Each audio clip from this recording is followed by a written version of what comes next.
Do you know how the Wright brothers learned to fly? Well, they didn't just strap an engine on and start going. They actually worked their way up and tested with smaller models and eventually got to the Wright Flyer and put an engine on it. Where other individuals who were trying to fly, they went too big and they were not successful. So same thing works with building out an ad campaign. So let me show you a campaign that I'm working on right now, and I'll kind of talk about some of the things that I'm thinking about as I'm putting together my campaign. So let's get started. So right now I have a book that I am trying to promote and trying to generate a little bit of traffic, but I'm a poor author, so I don't have a lot of money that I'm throwing at it.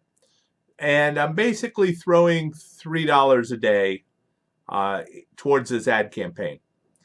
But the way that Google Ads does the campaign, sometimes they take a little bit more, sometimes a little bit less. But basically, that's what I'm kind of working on right now. So I have the ad campaign that I'm running is a Google display ad. So it takes imagery and puts them on various people's websites based on what kind of affinities that the group has. So when you're working on an ad, you have a number of things that you need to keep in mind. One, you have your audience. What audiences are you trying to put this ad in front of? Two, what's the offer? Then you get into the creative or the imagery, and then finally the copy. And all this basically makes up an ad, and that's what you're trying to put in front of it. If you change too many things or go too big, you could be burning up money and wasting a lot of time and energy. So instead, we just kind of take this incrementally. And so the goal of this particular ad is to push them to a landing page where I talk about my book. So my book, Read to Succeed. So here I have a campaign, and in there, I just started it on Sunday. So it went from 0 that we got 40 clicks on the first day. And remember, I don't have a lot of money, so I have this limit by budget. You know, it's asking me to pour more money into it, but I want overall for the month just to keep it around $100. So it just kind of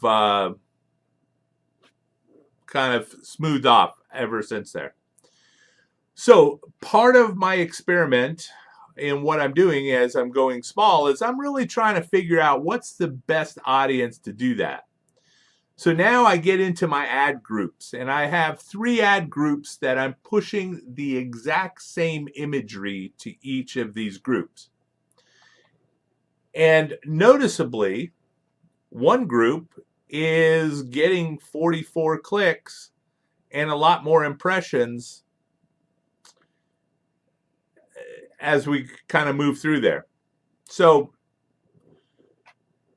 this is good, but it shows that the other 2 are not performing as well as in terms of clicks, and it can be for a lot of different reasons. But right now, I have one that's jumping out in front. So what I honestly could do is I could turn off these other 2 and then start making adjustments and experiments to that. But I just started this, so I'm curious on where it goes and how it develops. So the other thing that we can look at is ads and extensions. So I have these ads and extensions. These are the actual visual ads that are being put in front of different people.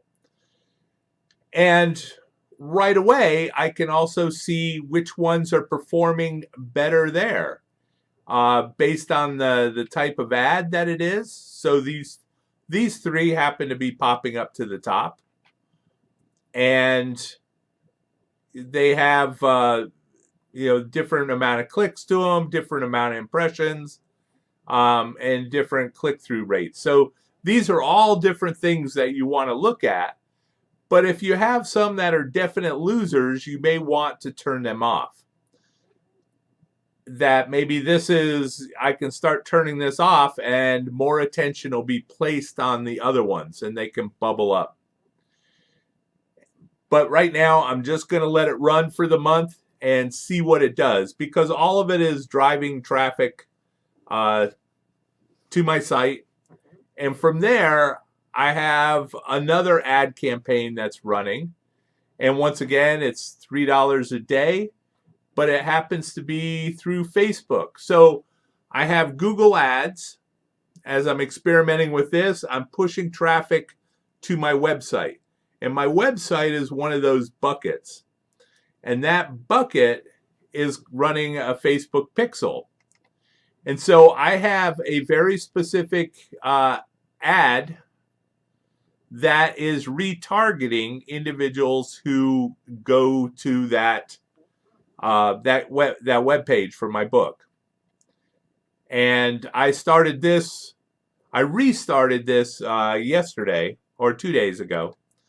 And now I'm gonna, as people get to my page, they'll go from one ad to another, and it just kind of follows them along. So far I have one click through, so 3.7, that they saw that ad on Facebook and followed it through. So those are the little things that I'm doing, just kind of experimenting. And the reason I chose this image is because from a previous experiment, that is the one that was doing the best. And so all I did was duplicate that. And now that is the one that I'm using to try to generate some more traffic and success in buying my book. So basically what you're trying to do is start off small, experiment, just only change one thing at a time and see what the results are. And in this case, I am running 3 different audiences and I'm looking at those audiences, but I haven't changed any of the advertisements. I haven't changed any of that.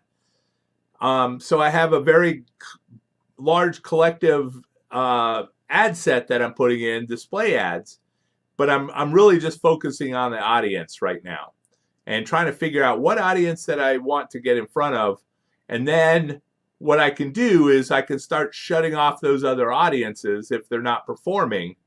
And that'll give more money to that one audience. And then I can start playing with those specific images and start turning some things off, or start comparing some images, add some new images and see what happens. Maybe all those happen to have a yellow color. So maybe I want to try it with a blue or something like that and see where I can go with that.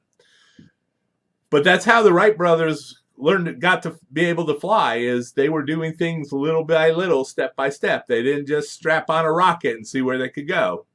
That's an effective way too. But a lot of damage can happen if you get it wrong. Doing it step by step, little by little, you're going to have more success. Thanks for joining me.